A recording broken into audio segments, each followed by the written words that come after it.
Good morning. Today is Wednesday the 12th. Tuesday? No, it's Wednesday. Wednesday the 12th. And we're going to start with a daily reflection on the New Testament. Yes, Wednesday the 12th. Yesterday was Tuesday. Okay. Behold, I send you forth as sheep in the midst of wolves. Be ye therefore wise as serpents and harmless as doves. Matthew 10:16. Jesus sent forth his disciples to preach the gospel, the good news, to a world in which evil people, ravening wolves, want nothing more than to thwart the work of the Lord and destroy his kingdom. And while his witnesses are sent to declare boldly his saving truth, they are not to seek persecution or martyrdom or give offense. They are to be forthright yet respectful, competent yet guileless, courageous yet wise. The Joseph Smith translation adds clarification and insight. Be ye therefore wise servants and as harmless as doves. As wise servants, the Lord's agents are to go forth without returning evil for evil, to carry his message to the world. The Lord's instruction applies to us all.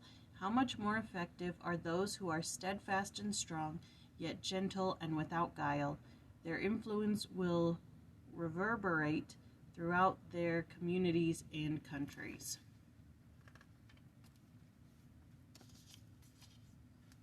Okay, so today is Matthew chapter 17. And in this, he takes Peter, James, and John and goes up to the mount, and he is transfigured, and they see Moses and Elias, and they hear the voice of God, and then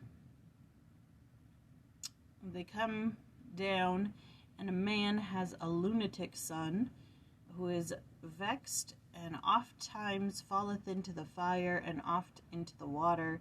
And he brought his son to Jesus' disciples, but they couldn't heal him. And he said, O ye of little faith, or is it perverse generation?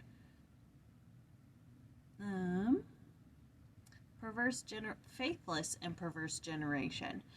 And the disciples, he heals the boy. And the disciples say, why could we not heal him? And he said, you don't have enough faith. If you had faith the size of a mustard seed, you could move a mountain. But you don't have it yet. And then some tax collector, some tribute collector, comes to Peter and says, does your master pay tribute?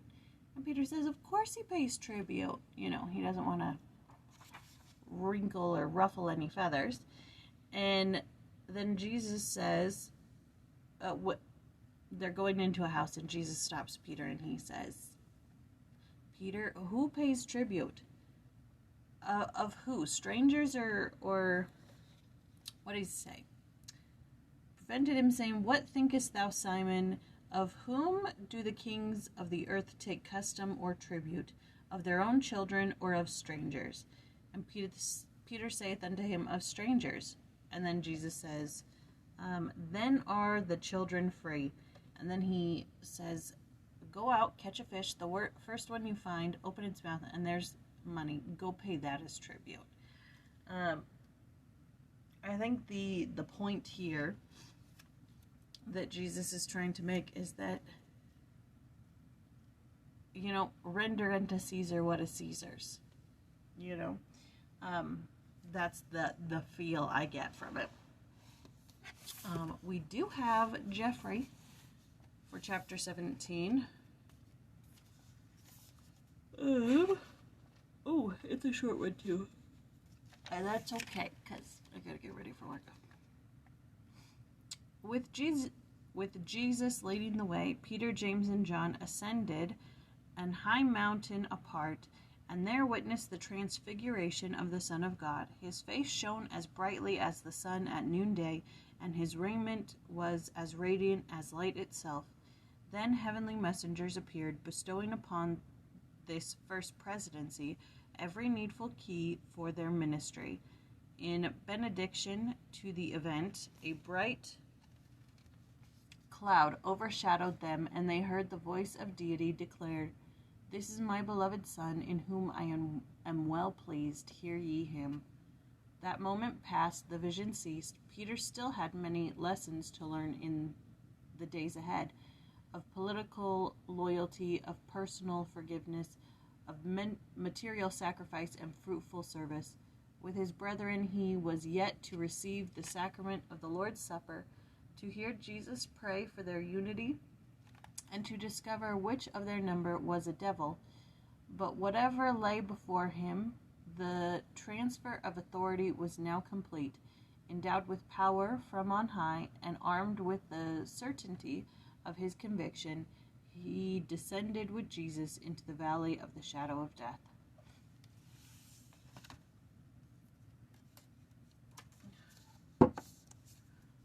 Okay. Do I wanna see what Ludlow has to say?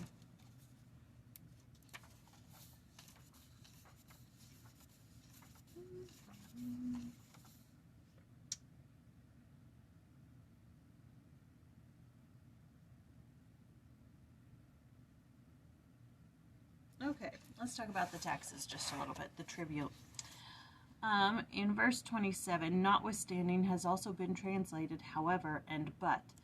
The Lord's careful distinction for me and thee suggests that although he did not need to pay the tax as the Son of God, yet he would pay both for himself and for Peter. It is significant that Jesus did not say us, but me and thee. Such careful choice of words was in keeping with his unvarying custom of maintaining a distinction between himself and other men.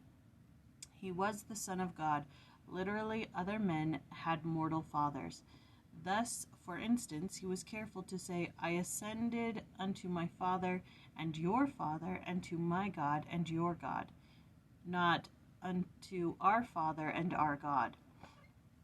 The piece of money which Jesus said Peter would find in the mouth of the fish that took his bait is more correctly designated by the literal translation stater, indicating a silver coin equivalent to a shekel or two, I'm not pronouncing that word, and therefore the exact amount of the tax for two persons. While the circumstances of finding of the stater in the fish are not detailed, and the actual accomplishment of the miracle is not positively recorded, we cannot doubt that what Jesus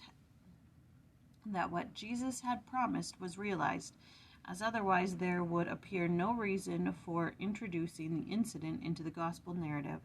The miracle is without a parallel or even a remotely I'm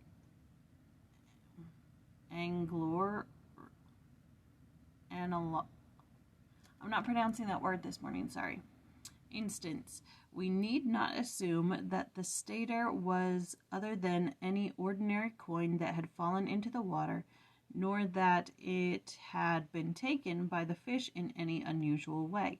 Nevertheless, the knowledge that there was in the lake a fish having a coin in its gullet, that the coin was of the denomination specified, and that that particular fish would rise and be the first to rise to Peter's hook, is as incomprehensible to man's finite understanding as are the means by which any of Christ's miracles were wrought.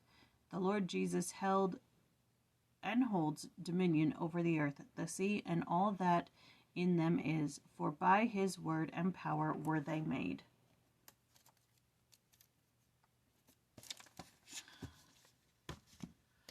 Okay. That was Matthew chapter 17.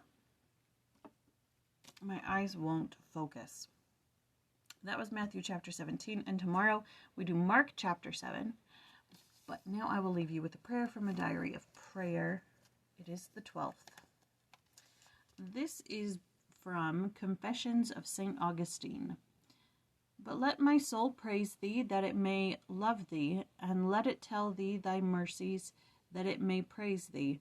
Without ceasing thy whole creation speaks thy praise. The spirit of every man by the words that his mouth directs to thee. Animals and lifeless matter by the mouth of those who look upon them, that so our soul rises out of its mortal weariness unto thee, helped upward by the things thou hast made, and passing beyond them unto thee, who hast wonderfully made them, and their refreshment is, and strength unfailing. Sometimes I think they try to get too fancy with their words. Okay. Tomorrow is Mark chapter 7. We will see you then. Bye.